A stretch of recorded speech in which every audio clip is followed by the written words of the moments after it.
As we all have heard by now, Joel Embiid is out at least 4 weeks with a lateral meniscus injury that he suffered in last week's game against the Warriors when Jonathan Kuminga awkwardly landed on that knee. And a lot of people just think Joel Embiid only played this game to meet the 65-game quota set by the NBA in order to receive postseason awards. The same knee that got injured and led Embiid to be out 4 weeks at least was the same knee that had already been bothering him, and the reason he hasn't played in games before and why he was questionable to even play and suit up in this game. Now, before the injury, Embiid was a front runner to win MVP and a clear favorite, averaging about 35 points a game, absolutely dominating the league, having a 70-point bomb this season. He was on pace to receive back-to-back MVPs at the end of this season, but now, since he's injured and out for at least a month, he is unable to win the MVP award as the NBA placed the new rule where you have to play 65 games in order to be eligible to win postseason awards. Now, this is where the controversy begins.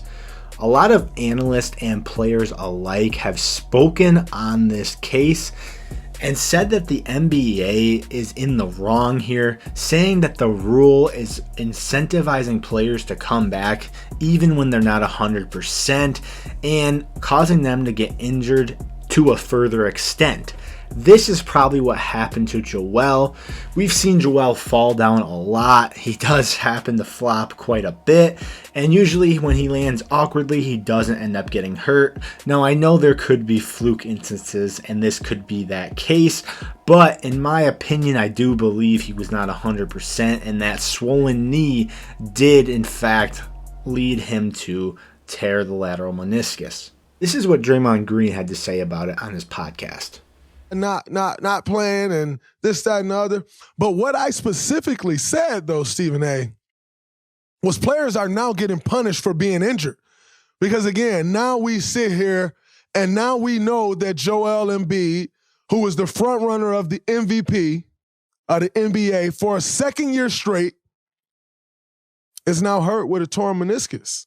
And yes, a torn meniscus in that very knee that was already bothering him. So, by the way, Jonathan Kuminga did fall on his knee, and they said it's his lateral meniscus. I'm no doctor, Stephen A., but I don't think he tore his lateral meniscus by Jonathan Kuminga falling on the knee. The knee was already swelling up. Now, to Draymond's point, I do understand where he's coming from. It does suck that a player like Embiid, who is almost guaranteed to win another MVP, is unfortunately going to miss out on that. But I do disagree here.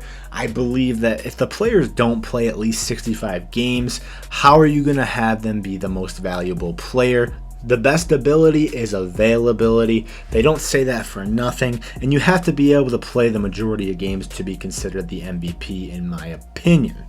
The problem I have with this rule, because other than this problem I really do like the rule.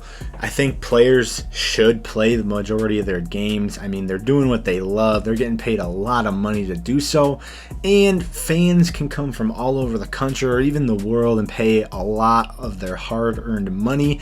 And they want to be able to see star players play and not be on the bench due to load management. With that being said, though, the only part of the rule I do not like is the incentivization of these players to come back when they aren't fully 100%. Now, don't get me wrong. If you are 100%, you should be playing. There should not be load management. I do agree with that part. But players like Embiid, who are in the running for MVP, who are some of the best players in the league, or even Defensive Player of the Year, these top-tier players competing for end-of-the-season awards, who are going to be incentivized to play these games, might come out and play them and get hurt because they aren't 100%. So they're overcompensating and they injure anything on their body or whatever they were hurt before and injure it worse.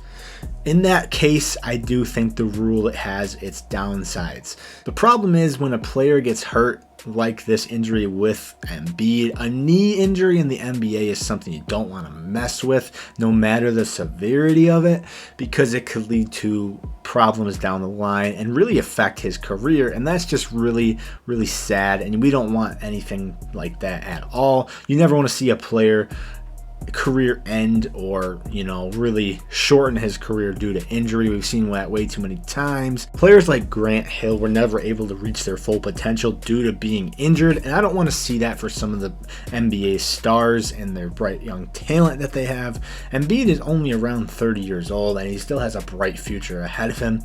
But besides that, I do see how there are two sides to this argument. The players, obviously, they don't want other players to get hurt and put themselves in harm's way, as this will definitely affect the Sixers season down the line. Their seeding will definitely be affected as they have to finish off a lot of the regular season without Embiid, and there is no real timetable to when he will return, so he could miss some playoff action. Hopefully not. It's great to see Embiid playing in the NBA, and you want to see full potential of teams when they're in the playoffs with everybody healthy, but they could potentially miss that, and they will not be able to compete for a championship without Embiid. He's such a key part of their team. His usage rate is through the roof. But anyway, I hope you guys did enjoy this video, and let me know what you guys think down in the comments. Is this rule good? Is it bad?